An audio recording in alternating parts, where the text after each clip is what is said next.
Hello বন্ধুরা, আসসালামু আলাইকুম রাহমাতুল্লাহ। বন্ধুরা, আজকের এই ইংলিশ লার্নিং ক্লাসে আপনাদের সকলকে স্বাগত। বন্ধুরা, আজকে আমরা শিখব কিভাবে বাংলা থেকে ইংরেজিতে ট্রান্সলেট করতে হয়। এই পদ্ধতি আপনাকে যেরকম ভাবে স্পোকেন ইংলিশে দক্ষ করে তুলবে, ঠিক একইভাবে আপনি কিভাবে ফ্রি হ্যান্ড রাইটিং লিখতে পারবেন সেটাও আপনাকে শেখাবে। তো চলুন বন্ধুরা শুরু করি। তার পূর্বে ছোট্ট একটা অনুরোধ, এখনো পর্যন্ত যারা চ্যানেল সাবস্ক্রাইব করেনি বন্ধুরা, দয়া করে বন্ধুরা চ্যানেল সাবস্ক্রাইব করে দিন। বন্ধুরা শুরু করছি। সে এই গ্রামে বাস করে। তাহলে সে এই গ্রামে বাস করে, সে ইংরেজি কি হি। বন্ধুরা, এটা সবগুলোই আজকে এগুলো সবগুলোই প্রায় প্রেজেন্ট ইনডেফিনিট টেন্সে লেখা আছে। প্রেজেন্ট সিম্পল বা ইনডেফিনিট টেন্সে সাবজেক্টের পরে ভার্ব বসে এবং একটাই ভার্ব থাকবে, একাধিক ভার্ব থাকবে না। ইজ থাকলে এখানে একটা থাকতো, হ্যাজ থাকলে একটা থাকবে, লিভ থাকলে একটা থাকবে, ডু থাকলে একটা থাকবে। তবে নিয়ম হচ্ছে থার্ড পারসন সিঙ্গুলার নাম্বার হলে অবশ্যই ভার্বের সঙ্গে আপনাকে এস অথবা ইএস যুক্ত করতে হবে, অথবা আইএস যুক্ত করতে হয় অনেক সময়। তাহলে কি বললাম, এই যে থার্ড পারসন সিঙ্গুলার নাম্বার, খেয়াল করি যে আই উই ইউ এই তিনটা বাদ দিয়ে, আই উই ইউ এই তিনটা বাদ দিলে পৃথিবীর যত রকম সাবজেক্ট আসবে সব থার্ড পারসন। সেটা যদি একজন হয় তাহলে অবশ্যই আপনাকে ভার্বের সঙ্গে এস বা ইএস যোগ করতে হবে প্রেজেন্ট ইনডেফিনিট টেন্সে। আর প্রেজেন্ট ইনডেফিনিট সাধারণত ছ থাকে না ক্রিয়াপদের সঙ্গে। খেয়াল করুন, এখানে কিন্তু লেখা আছে সে এই গায়ে বাস করে, ছ নেই। ছ দুই এক জায়গায় থাকবে, বললামই তো, কিন্তু বেশিরভাগ ক্ষেত্রে ছ পাবেন না। ব্যতিক্রম দুই এক জায়গা ছাড়া আপনি বেশিরভাগ ক্ষেত্রে ছ পাবেন না। তো যেখানে ছ থাকবে না সেটা অবশ্যই প্রেজেন্ট ইনডেফিনিট টেন্স। তাহলে সে এই গ্রামে বাস করে, তাহলে কি হলো, সে এই গ্রামে বাস করে মানে কি, হি সে লিভস বাস করে ইন দিস ভিলেজ মানে এই গ্রামে। তাহলে আমরা বাক্যটা কি লিখবো, আগে সাবজেক্ট লিখবো, এরপরে আমরা ভার্ব লিখবো। আর এর প্রেজেন্ট ইনডেফিনিট টেন্স এখানে একটাই ভার্ব থাকবে এবং অবশ্যই ভার্বের সঙ্গে এস বা ইএস যোগ করতে হবে। তাহলে he lives in this village, সে এই গ্রামে বাস করে। তার নাম, এরপরে কি আছে, তার নাম রহিম, মানে যে লোকটি এখানে বাস করে তার নামটা কি, রহিম। আর তার ইংরেজি আমরা জানি হিজ, তাই না। আর নামের ইংরেজি কি, নেম, হিজ নেম। হয় লিখতে হবে এখানে, হয় ইংরেজি কি ইজ। তাহলে হিজ নেম ইজ, তার নাম হয় রহিম, রহিম। ইংরেজি ভাষা, বাংলায় আমরা হয় কথাটা লিখি না, তবে ইংরেজি লেখার সময় আমাকে অবশ্যই ইজ লিখতে হয়।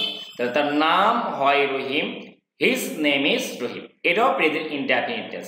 প্রেজেন্ট ইনডেফিনিট টেন্স এটা হচ্ছে থার্ড পারসন সিঙ্গুলার নাম্বার, এর সাবজেক্টের পরে মানে ভার্ব বসবে। থার্ড পারসন সিঙ্গুলার নাম্বারের পরে অবশ্যই আপনাকে ইজ বসাতে হবে। এই ইজ মানেই হয় একাধিক ভাব থাকবে না, একটাই ভাব থাকবে। তাহলে হিজ নেম ইজ রহিম, তার নাম রহিম। এরপরে কি, সে একজন সৎ লোক। তাহলে সে ইংরেজি কি, হি।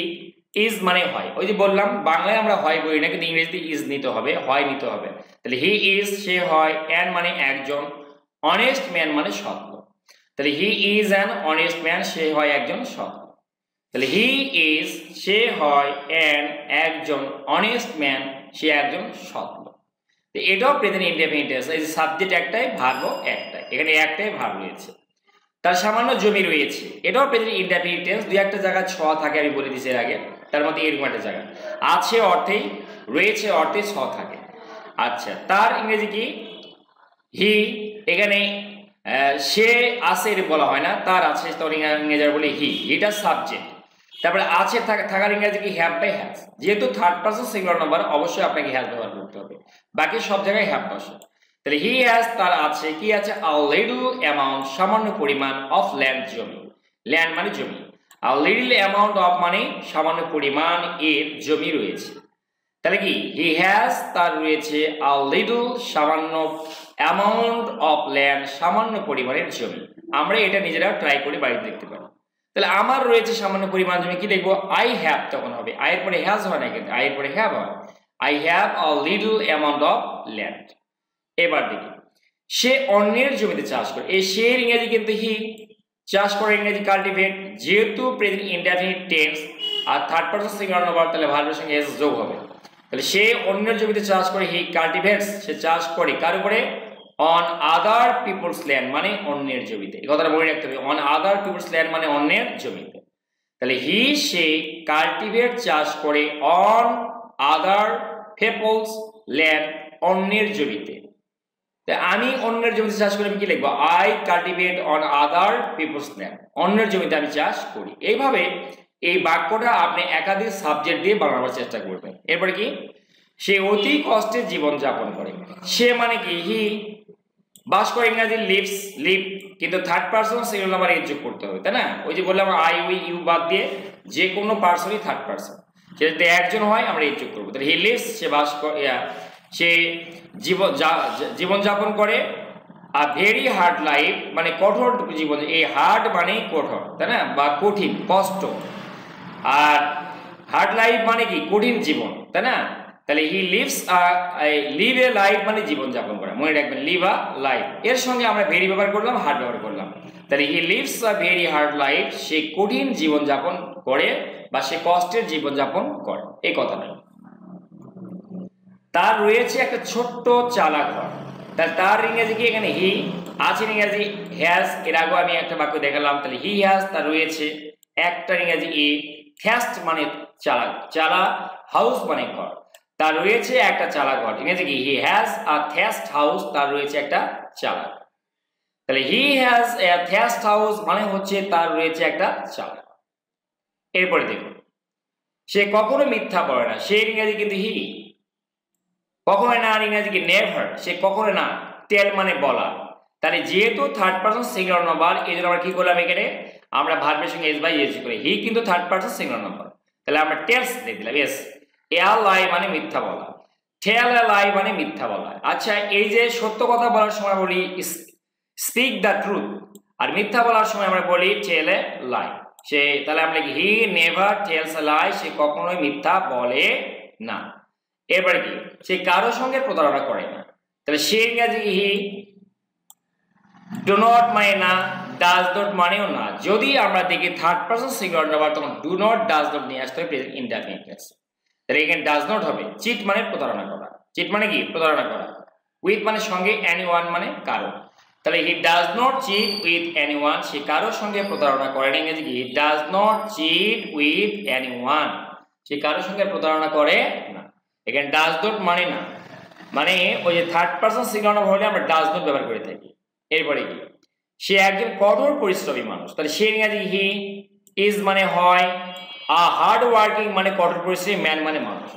হি is a hard working man, সে একজন কঠোর পরিশ্রমী মানুষ। He is a hard working man. এরপরে কি আছে? সে সময় অপচয় করে না, সে ইংরেজি কি? হি না, ইংরেজি ডাজ নট। ওয়েস্ট মানে অপচয় করা, হিজ টাইম মানে তার সময়। He does not waste his time, সে তার সময় অপচয় করে না। He does not waste his time, সে তার সময় অপচয় করে না। তাহলে হি মানে সে, ডাজ নট মানে না। মনে রাখবেন থার্ড পারসন সিঙ্গুলার হলে নেগেটিভের ক্ষেত্রে আমরা ডাজ নট ব্যবহার করি। কি ব্যবহার করি? Does not waste his time.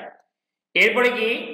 সে জানে জীবন একটি সামনে চলমান যাত্রা, সে জানে, ইংরেজি কি? He knows. নো মানে জানা, যেহেতু নোটা থার্ড পারসন, হিটা থার্ড পারসন সিঙ্গুলার নাম্বার, আমরা এই যোগ করব। তাহলে হি নোজ, সে জানে।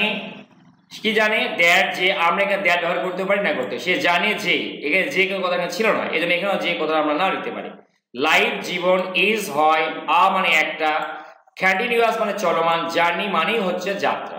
তাহলে জীবনটা কি? একটা চলমান যাত্রা, মানে জীবন যেতেই আছে যেতেই আছে, থামাবার নয়। তাহলে হি ইজ নোজ, সে জানে। দ্যাট, যে। দ্যাট লিখতে পারি আমরা। লাইফ ইজ, জীবন হচ্ছে, আ কন্টিনিউয়াস জার্নি, একটা চলমান যাত্রা।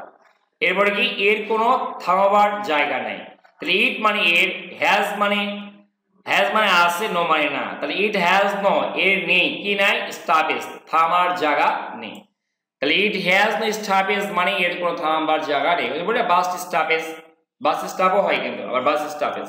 তাহলে ইট হ্যাজ নো স্টপেজ, এর কোনো স্টপেজ নাই, থামাবার জায়গা নেই, মানে জীবন চলতেই থাকবে, চলতেই থাকবে, একে কেউ বাধা দিতে পারবে না। বন্ধুরা, কেমন লাগলো অবশ্যই কমেন্ট বক্সে কমেন্ট করে জানাবেন। Thanks for watching the video, thanks for staying with me, thanks a lot.